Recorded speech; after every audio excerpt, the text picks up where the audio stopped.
With the recent collaboration between Atari and Namco, it is fantastic to see some of these games get the recognition they deserve. Arcade games like Dig Dug, Xevious, Galaga, and of course Pac-Man are getting re-releases for the Atari 7800 as well as recognition on the Atari 50s collection. But sadly, there is one name that is being left in the dust. I'm not sure exactly why, and it hurts me especially because it holds a special place in my heart, and that game is Pole Position 2. Let's check it out. Hey everybody, Coach Tro here. Now, first off, I gotta give a shout out for that intro graphic. Thank you to friend of the channel and someone who knows their stuff when it comes to the Atari. That is ECDHE. Thank you so much for that. Super cool. Now, like I was saying, there's been a bunch of these re-releases of 7800 carts of Galaga, Xevious, and Dig Dug, which is, super cool. These are some of the best arcade ports you're going to find on the system. And of course, Pac-Man getting that double feature release, so a new game for the 7800 plus that old 2600 port that was on there as well. Pretty neat right there. But just surprisingly, one name left off of that list. There's got to be a reason. I'm sure as soon as I send this out, someone's going to tell me exactly why. And that is Pole Position 2, which is kind of crazy because that was the pack-in game for the 7800 system, right? That was the game, at least in North America here. I know in the PAL region, Asteroids, you didn't get a cart for it, but it was just on, like if you turned on the system with no cart, kind of like how the Master System would sometimes work, you'd get Asteroids. But in North America here, we got Pole Position 2, which is a very interesting choice for a pack-in game. Atari had definitely gone a different route with their pack-ins, Interesting choices. I think I might want to delve a little deeper into that at some point, kind of look at that. But yeah, they went with a racing game, something that's a little more niche, not like a platformer or anything like that. And like a lot of those early games for the 7800, this is an arcade port, just not probably as big a one as those other names, obviously. But still, Pole Position 2 has some strong lineage in the arcades. This was one of those systems that was a little more interactive. It didn't have a joystick or a buttons so much. It had a steering wheel, a foot pedal. You'd hit the gas, you could sit down in it, and you had a gear shifter. Now, I probably speak very highly of this because Pole Position was the first arcade game I ever played. I remember it specifically. I was actually at the airport waiting for my grandmother and my aunt to arrive. And, this is back in the day when you could actually wait in the terminals to pick people up. But of course, they had arcade machines there because if you're stuck there waiting, you might as well waste some money too, right? And so I sat down on that Pole Position machine. I could barely reach the pedal, but I had that steering wheel in hand and my dad actually would work the gear shifter for me as I played. And I remember that slogan, "Prepare to qualify." Because that is the gimmick with Pole Position. You're going to have that intro lap, a timed lap to see where exactly you sit in the pack when the actual race starts. And of course, this being an early arcade game, you didn't actually win races so much as you finished the race, but it was all about high score. And it was a successful enough game to get a sequel, and the sequel was actually in the arcades as well as on your home consoles. But again, this was the pack-in game, so this is what we got, and you can see it's a little bit different from what was standard for the Atari 7800 carts. It has the black label with white writing that none of the others have. Everything else is gray with a black or red lettering. At least the Atari games, obviously the third-party ones are a little bit different. And the white label with black writing as opposed to the gray label. There is another cart with alternate artwork on the front that actually has like the picture of the box on there, and that would be what you would find, like, say, in the PAL region where it wasn't the pack-in. Instead, we get this one that looks like the government-issued peanut butter or cereal box. That's what this Pole Position 2 cover always made me think of. So, government-issued games right here, baby. And yeah, my family was poor enough that we had plenty of that government-issued food in my house. Don't judge. Now, unfortunately, this game fell victim to the same issue that a lot of the other great arcade ports that the Atari 7800 had. This game was supposed to come out in 1984, at which time it would have been a very impressive port, but unfortunately the fact that it had to wait in a warehouse for 3 years means that it came out the same year as Outrun for the Sega Master System and Rad Racer for the NES. So looking at that competition, unfortunately, it doesn't quite compare. What a difference 3 years makes, and how unfortunate, because had this come out in 1984, I think that we would be speaking very highly of this game today. That being said, what is in this package has definitely got something to offer. There is some impressive graphics, some quality sound, surprising because it is still using that 2600 chip, as well as solid gameplay. So enough of my yammering, let's check this game out. At board position! Board position! Board position! Starting up the game, you're going to have 4 different tracks you can pick from. Test, Fuji, Seaside, and Suzuka. Starting off this first one, this is the easy mode. This is just kind of a practice so you get a hang of it. You can learn the controls. The controls are pretty simple. Left and right will steer you. The shifter is up and down, so when you get to about 160 miles per hour, you're going to shift up to the higher gear, so you can go up to 255 miles per hour. Not too shabby for this Formula 1 race driver.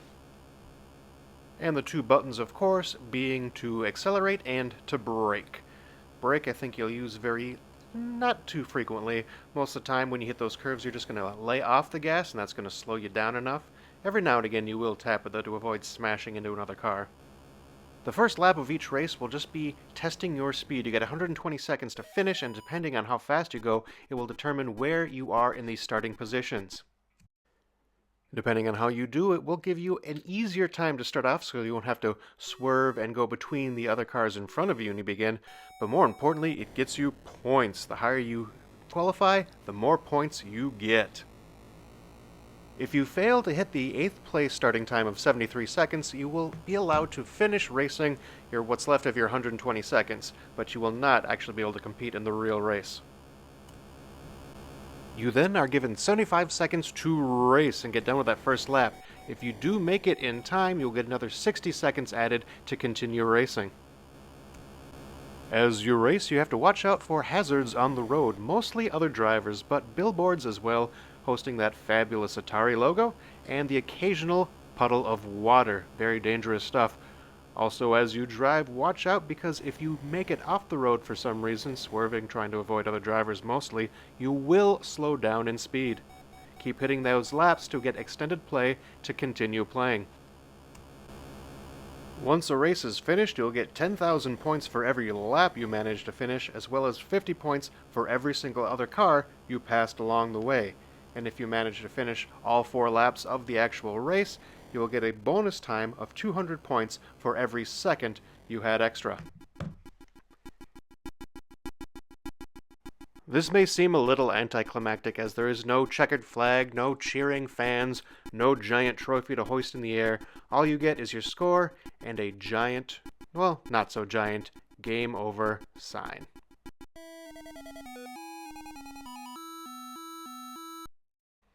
But as they say, it's about the journey, not the destination. And how is the journey? Well, you have 4 different tracks you can traverse. I do like the visuals on that first track, even though it is a little simple. The nice pyramids in the background, the sand, it is the most different and unique of the 4 tracks. In the second track, the Tomb of Khufu is traded out for the home of Konohana Sakuya Hime, also known as the Cherry Blossom Princess who lives in Mount Fuji. And as the sand is traded in for blades of grass, the dangers on this track are also multiplied. You will find yourself flying off the sides much more frequently, as this track has more twists and turns, as well as other dangers like more drivers on the track and those puddles of water, which don't quite make you slip, but they do slow you down. And so this track will give you your first actual race experience. On these more difficult tracks, you will find many other hazards, mostly in the form of other drivers. They just love getting in your way. You'll also find more puddles of water. Again, they don't hurt you, but they do slow you down. You may actually have to find yourself going off the track to avoid these other drivers, but watch out for those billboards. They are also extremely dangerous. Do be warned, because the slightest bump from anything will cause your car to just completely explode, tires bouncing and everything. And while this does not end your race, it does cost you precious seconds. In fact, if you crash more than once in a race, there's a good chance that that will be the end of it. The third track is labeled Seaside, but once you start, you can immediately see the Golden Gate Bridge in the background. Why they didn't just call this San Francisco, I do not know. And while it doesn't have the rolling hills of San Francisco, it does have a lot more twists and turns, as well as other competitors on the track, crowding your every move, making it way more difficult to qualify.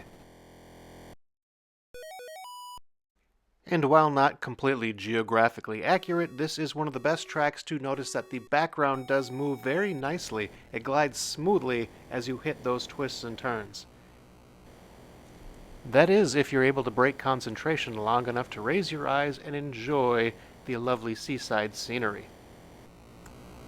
The fourth and final racetrack is the famous Suzuka racetrack, an actual one owned by Honda.